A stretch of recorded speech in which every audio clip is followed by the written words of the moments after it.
Hello बच्चों, CBSE 2024 चल रहा है। तो भाई साहब, कैसा गया तुम्हारा अंग्रेजी का पेपर? कमेंट करके जरूर बताओ, क्या अंग्रेजी का पेपर अच्छा गया या सोसो गया या सब्जी बर्बाद हो गया। एनी हाउ, मैं कुछ बातों को थ्रस्ट देना चाहूंगा। पेपर अंग्रेजी का हो चुका है, उसे रखो किनारे और अब बात करो केमिस्ट्री की, फिजिक्स की, मैथ्स की और बायो की। इसी ऑर्डर में करना होगा बिकॉज आपकी डेट शीट कुछ ऐसी ही है।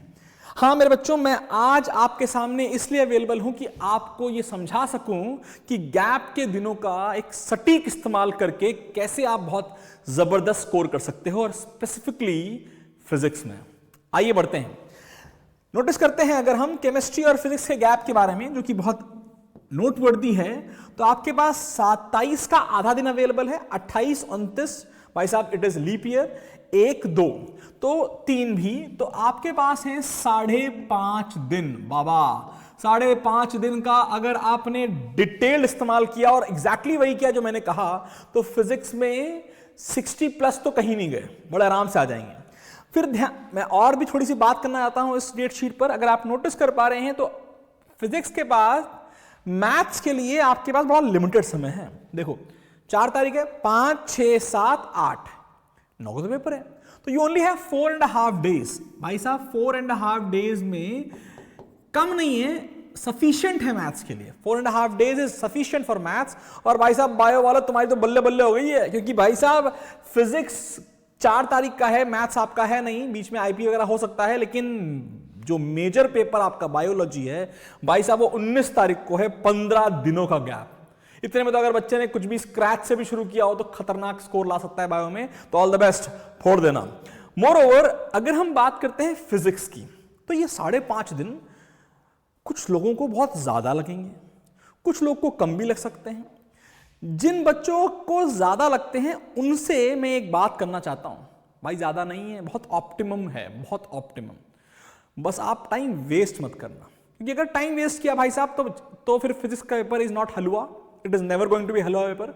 अच्छा पेपर आएगा, जिसने शिद्दत से पढ़ाई की होगी उसके लिए इजी पेपर आएगा। अगर शिद्दत नहीं लगाई, 5.5 दिनों में 2 दिन हीरो बन के घूम लिए, तो दिक्कत में आ जाओगे। तो करो क्या, प्लान को डिटेल में समझो। आप फिजिक्स के बारे में डिटेल बात करते हैं।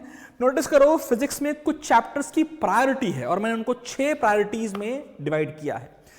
3 इधर हैं और 3 इधर हैं। कुछ नोटिस करो, इन प्रायोरिटीज को कैसे करना है, किस दिन करना है, कंटेंट कहां से देखना है, हैंड रिटन नोट्स कहां से मिलेंगे, कितना पढ़ना है, क्या नहीं पढ़ना है, सब पर वीडियो बना रखा है मैंने। आइए ध्यान देते हैं।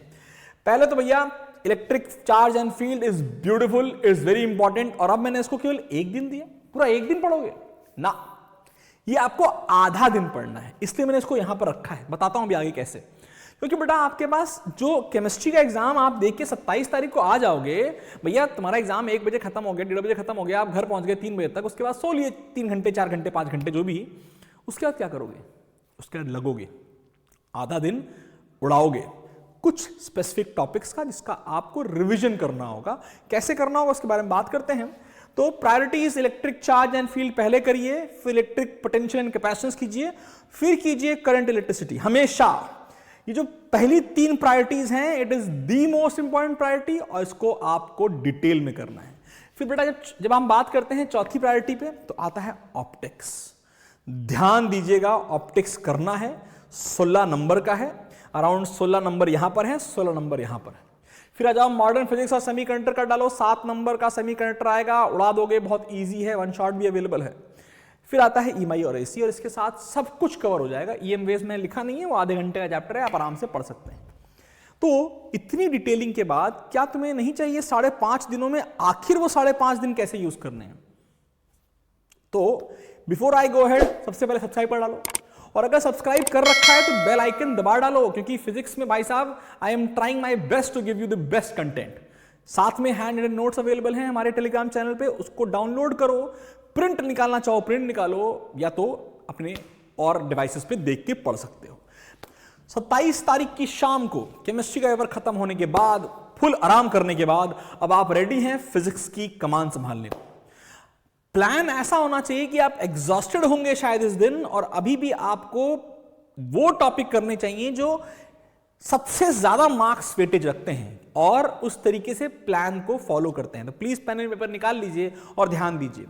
27 की शाम यानी आधा दिन हमारे पास अवेलेबल होगा। हम chapter number 9 and chapter number 10, chapter number 9 हमारा रे ऑप्टिक्स है। काफी लंबा चैप्टर है, 3 से 4 घंटे लगते हैं। मेरे हाथ के लिखे नोट्स उठाओ, डेरिवेशन की शीट उठाओ, टेलीग्राम पे अवेलेबल है और भाई साहब उसको देख डालो, कर डालो। यहां तक कि एक वन शॉट भी अवेलेबल है, लेकिन वो आई डोंट नो कितना कंफर्टेबल आप वन शॉट के साथ रहोगे। मेन काम होता है आपकी थ्योरी पढ़ी होनी चाहिए प्रॉपर नोट से जो आप देखोगे। वन शॉट बेटा उन बच्चों के लिए होता है जिनकी हालत बहुत खराब है, तो वन शॉट वो देखें। लेकिन वन शॉट से मुझे बहुत ज्यादा कन्विक्शन नहीं आता है कि फिजिक्स में वन शॉट मार के तीर मार दोगे, बहुत मुश्किल है। तीर मारने का तरीका है नोट्स, मस्त नोट्स, कंसाइज नोट्स, डेरिवेशन की प्रैक्टिस। हाँ भाई, चैप्टर नंबर 10 वेव ऑप्टिक्स है, हलवा चैप्टर है। मैंने वीडियो बना रखा है इस चैप्टर से क्या देखना है, क्या पढ़ना है। बहुत लिमिटेड पढ़ना है, पढ़ के काम खत्म करो। बहुत मेजर चैप्टर डेरिवेशन से बाहर हो चुका है, बहुत लिमिटेड चैप्टर तुम्हारे कोर्स से बाहर हो चुका है। हाँ भाई, डिफ्रैक्शन का डेरिवेशन कोर्स में है कि नहीं है, कमेंट करके बताओ, देखते हैं तुम्हें पता है कि नहीं पता है। आओ देखते हैं फिर। और अगर नहीं पता है कि क्या कोर्स में है क्या नहीं है, तो फिर वीडियो देखो, उसका लिंक मैं पिनअप भी करा दूंगा कमेंट्स में, ध्यान दीजिएगा। जब हम बात करते हैं चैप्टर 1, 2, 3 एंड 14 की, बेटा ये आपकी अब आ गई 28 तारीख। 28 तारीख को एज सुन एज पॉसिबल आपको पहले 3 चैप्टर उड़ाने हैं। और वो पहले 3 चैप्टर कौन से हैं? इलेक्ट्रोस्टैटिक्स, आपका कैपेसिटेंस वाला और करंट इलेक्ट्रिसिटी। उड़ाओ, first half of the day में खत्म हो जाएंगे ये। फिर एनसीईआरटी के सिलेक्टेड क्वेश्चन सॉल्व करो, जिनकी लिस्ट में आपको जल्दी ही दे दूंगा। फिर बात आती है बेटा 14 चैप्टर, भाई 7 नंबर का है, सेमीकंडक्टर, छोड़ मत देना इसको। और इसमें क्या पढ़ना है, कहां से प्रश्न आएगा, मैंने ऑलरेडी बना दिया वीडियो, तो सोचो मत, उसको भी देख डालना। इसके बाद पेन पेपर लेके बैठो, प्लान को इस तरीके से लिखो, और अगर प्लान फॉलो किया कहीं नहीं जाओगे, आराम से 65 मार दोगे। नोटिस करो, जब इतना कर लोगे ना बेटा, तो आपने एक मेजर अमाउंट ऑफ पढ़ाई कर ली है। कोई आइडिया है कितनी अमाउंट ऑफ पढ़ाई कर ली है? 16 नंबर 32 प्लस 7 39 40 मार्क्स खत्म हो चुके हैं भाई साहब। 39 40 मार्क्स तुम 2 दिन में नहीं, 1.5 दिन में कर चुके हो, अगर प्लान को फॉलो किया तो। अब हिम्मत नहीं हारनी है, रेस्ट नहीं करना है, मजे नहीं करने हैं। फिजिक्स का पेपर है, मजे नहीं करने भाई, बवाला हो सकता है। बात करते हैं चैप्टर नंबर, जब हम आते हैं 27, 28, 29वें, यानी कि फरवरी का लास्ट दिन है भाई साहब। ध्यान देना, इनको पढ़ने का तरीका जरूर है। अगर आपके सेल्फ नोट है बहुत अच्छी बात है, सेल्फ नोट्स नहीं है तो डाउनलोड करो, प्रिंट निकालो और भाई साहब पढ़ डालो, यही करना है। लेकिन जब हम बात कर रहे हैं 29 तारीख को, बेटा हम 11, 12, 13 बहुत लाइट चैप्टर्स हैं ये, और इनके मैंने हर चैप्टर का हाथ का लिखा नोट्स डाल रखा है। आपका डुअल नेचर है, आपका एटम्स है, आपका न्यूक्लियस है, फोटो इलेक्ट्रिक इफेक्ट भी है भाई। उसके बाहर से कुछ नहीं आएगा, उसको डाउनलोड करो, प्रिंट निकालो, प्रिंट निकालने के बाद उसको यूज करो। और अगर मजा आया भाई साहब तो कमेंट जरूर करना कि सर क्या जबरदस्त नोट्स थे। If you want I will give you a link of direct downloads of this chapter in this particular video, ठीक है भाई। फिर आता है बेटा, अब देखो ये जल्दी हो जाएगा, अगर नोटिस करोगे ना तो भी 12 बजे तक सुबह खत्म कर डालोगे इसे। फिर आता है 6 और 7 चैप्टर। कौन से हैं 6 और 7 चैप्टर? बहुत ध्यान से समझिए, ये वो इंपॉर्टेंट चैप्टर हैं जिसमें मैथमेटिक्स ज्यादा है। इन्हें बोलते हैं ईएमआई और एसी। लेकिन पढ़ना कितना है वो मैंने ऑलरेडी बना रखा है यार, उसको पढ़ो, उसको डिटेल में समझो और मस्त रहो। और ये जब आप इस चैप्टर तक पहुंच के अगर तुमने पहले 2.5 दिन सही से कर लिया तो आपके पास अभी भी 3 दिन बचे हैं और आप आराम से उड़ा दोगे। नोटिस करना इस दिन अब आपका एक काम है, आप सैंपल पेपर 1 लगाओ, केवल 1 लगाना है, इससे पहले कोई सैंपल पेपर नहीं लगाना है। 1 सैंपल पेपर लगाओ, उसको लगाने के बाद उसका सोल्यूशन अवेलेबल हो वही। If you want I can give you my sample paper जो मैंने जबरदस्त तरीके से बना रखा है। उसको एनालाइज करो कि मेरी गलतियां कहां हैं, क्या इन चैप्टर्स में से मेरी गलतियां अभी भी हैं, और अगर अभी हैं बेटा तो आपको रिविजिट करना जरूरी है, थोड़ा सा समय निकालना जरूरी है। इसकी analysis plays very important role. 2.5 घंटे का सैंपल पेपर लगाओ, 3 घंटा कुछ नहीं होता, 2.5 घंटे का सैंपल पेपर लगाओ। एनालिसिस में 1 घंटा तो कम से कम लगाओ, हो सकता है 2 घंटे भी लग जाएंगे अगर आपने शिद्दत से एनालिसिस करी है तो। बहुत बढ़िया। अब आप आगे थर्ड डे नहीं बोलूंगा मैं, थर्ड, ये वो तारीख है जो है आपका 1 मार्च, 2 मार्च, 3 मार्च। तो 1 मार्च को आपको करना क्या है, बहुत इंपॉर्टेंट डे है। आप ऑलरेडी अपना पूरा कोर्स करके बैठे हैं और इस दिन आपके पास चैप्टर बहुत हलवे हैं। कौन कौन से हैं? 8वां है आपके पास 04 एंड 05 है। 8वां मतलब EM वेव्स, आधे घंटे का चैप्टर भाई साहब, केवल आधे घंटे का। 04 05 मैग्नेटिज्म यानी कि magnetic effects of current and charge वाला चैप्टर एंड मैग्नेटिज्म मैटर। तुम अगर सही से करोगे ना तो ये हलवा चैप्टर है, ये तो एकदम ही हलवा चैप्टर है, इसमें थोड़ा टाइम लगेगा 2-3 घंटे। और अब इस दिन तक आपका खेल मस्त हो चुका है, आपका पूरा कोर्स खत्म हो चुका है। अब आपको लगाने चाहिए 2 सैंपल पेपर इस दिन।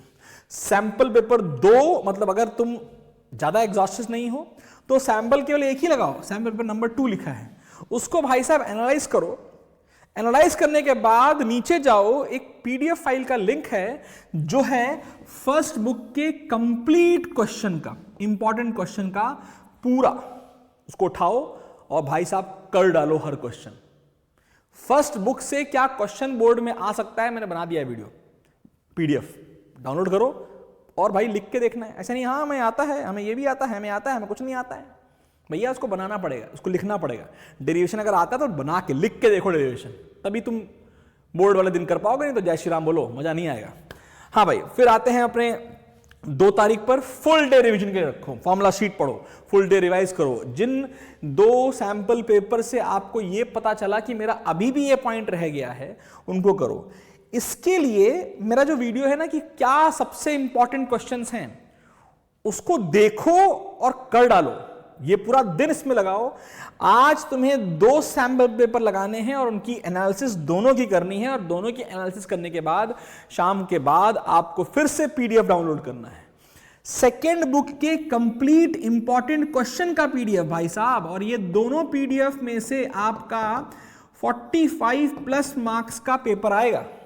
45+ मार्क्स केवल इन 2 PDF से हैं, लेकिन ये अभी लगाना नहीं है, सबसे लास्ट के जिस दिन में लगाने की बात कर रहा हूं उसी दिन लगाना है। और लगाने का मतलब है लिख के हर क्वेश्चन सॉल्व करना है, सबसे इंपॉर्टेंट बात। आइए अपने लास्ट डे की तैयारी करते हैं। पूरा दिन रिवीजन में घुसा दो भाई साहब। PYQ की कोई किताब आपके पास होगी, उसके क्वेश्चंस देखो। अब आपका कॉन्फिडेंस इतना जबरदस्त होगा भाई साहब कि अब आपको टेंशन लेने की जरूरत नहीं है। अगर तूने ये 5.5 दिन का प्लान फॉलो किया है तो तुम मस्त हो। अपने आप को एनालाइज करो, रात को 11-12 बजे तक सो जाओ, बी फ्रेश, मॉर्निंग में उठ करके अगले दिन यानी कि आपके एग्जाम दिन पे फॉर्मूला शीट्स रिवाइज करो। डेरिवेशंस थोड़े बहुत रिवाइज करने तो करो, लेकिन सब कुछ 3 घंटे में, सुबह 6 से 9 बस।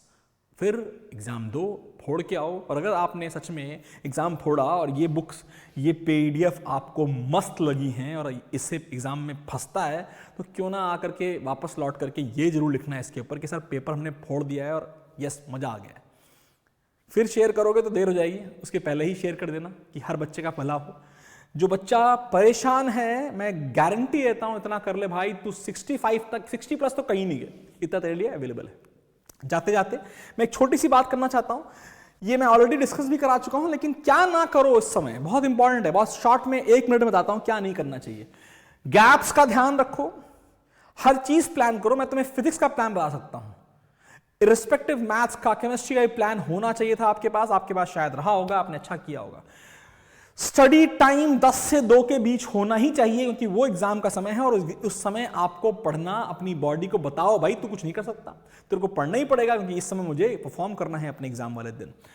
डू नॉट ओवर ईट, बोलना नहीं चाहिए कि भाई आज तो पार्टी है, बर्थडे आ गया मेरा, किसी का बर्थडे फंस रहा होगा, टेंशन ना लो, एग्जाम के बाद उड़ाना। लेकिन डू नॉट ओवर ईट, अल्पहारी बनो भाई साहब। कम खाओगे तो एनर्जी लेवल ठीक ठाक रहेगा, अच्छा रहेगा, लेकिन ज्यादा खा लोगे तो नींद आएगी, उसका ध्यान रखो। बीमार नहीं होना है, इसलिए अपने पूरे महीने का शेड्यूल, जितना भी एग्जाम तक का दिन है 19 तारीख तक, वो मेंटेन रखो। ऐसा नहीं आज रात को 4 बजे तक पढ़ रहे हैं, अगले दिन 6 घंटे की जगह 12 घंटे सो रहे हैं, कोई फायदा नहीं होगा। हर चीज का समय होना जरूरी है और फॉलो करना जरूरी है। फिर आता है बेटा do not discuss the paper, कोई डिस्कशन ऐसा नहीं करना है कि भैया पीछे पेपर दे दिया, सर इसका आंसर क्या होगा, मैं बता दूंगा आंसर, तुम्हारा गलत हो जाएगा, तो गया मैथ्स के पेपर, मातम बनाओगे। कोई मातम नहीं, पेपर हो जाने दो, क्योंकि पेपर होने के बाद तुम कुछ कर नहीं सकते, तो डिस्कशन तो करना ही नहीं है, देखना ही नहीं है सोल्यूशन। 11 तारीख के बाद अगर समय मिले तो देख लेना। स्टडी ऑल डेज, भाई साहब ये बच्चे गलती करते हैं, मैंने भी अपने समय में गलती की थी, गैप्स का ध्यान नहीं रखते हैं। 5.5 दिन है, 2 दिन मजे कर लिए, अगर 2 दिन मजे किए तो बैंड बच जाएगी, मत करो, you will be over burden. तो भाई साहब गैप्स का बहुत ध्यान रखो, प्लान करो हर एक के लिए। बाद में आता है कुछ मत नया पढ़ो। 5.5 दिनों में भी नया आप केवल तब पढ़ना चाहिए जब आपको लगता है कि मेरा रिवीजन अच्छा खासा हो चुका है, अगर मैं कुछ छूट गया तो मैं रिवाइज करूंगा। लेकिन रिवाइज, प्रैक्टिस, रिवाइज, यही खेल होता है भाई साहब। रिवाइज करो, प्रैक्टिस करो, लिख के देखो, तभी फोड़ पाओगे। इसी के साथ मैं विदा लेता हूं। All the best for your all the exams. उसके बाद एंजॉय करो, एंजॉयमेंट बहुत जरूरी है। और मेरे बच्चों, चैनल को सब्सक्राइब करो। जेईई मेंस की तैयारी में मैं कराता रहता हूं और अच्छे लेवल पे कराता हूं। I hope you will love this channel and me. All the best. Bye bye.